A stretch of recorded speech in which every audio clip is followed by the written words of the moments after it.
Hey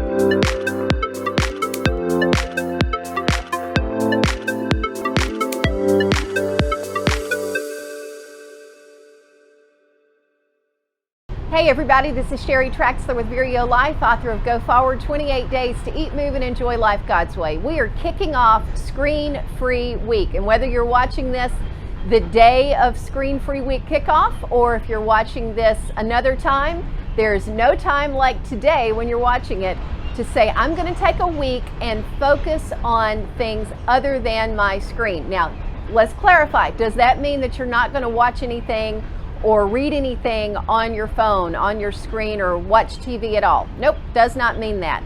It means though that your focus is going to shift to let's get together with people face to face. Let's connect that way. Let's get out in nature. Let's go take a dog for a walk and go on a longer path than you normally do. Spending some time outside or spending some time in a book. And it also means that by doing that, you're going to decrease your stress. You're going to sleep better. You're going to be more connected with people. You're going to be experiencing things like this train that's behind me that's making all this noise that hopefully you can hear me good over that. So I do encourage you, this is just a quick motivation for you to take some time away from your screens. Use them as a tool, use them to motivate, to learn, use them to entertain on occasion, but don't let that be your only source of entertainment. Thanks so much for watching. Let me know in the comments some of the benefits that you find in being screen-free.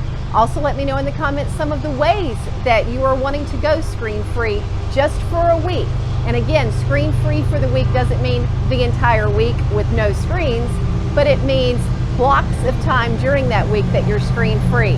And I'm going to go ahead and turn this off because that train is really loud. Thanks so much for subscribing. Thanks for watching. Let me know how it goes. And until next time, find your path and fulfill your potential.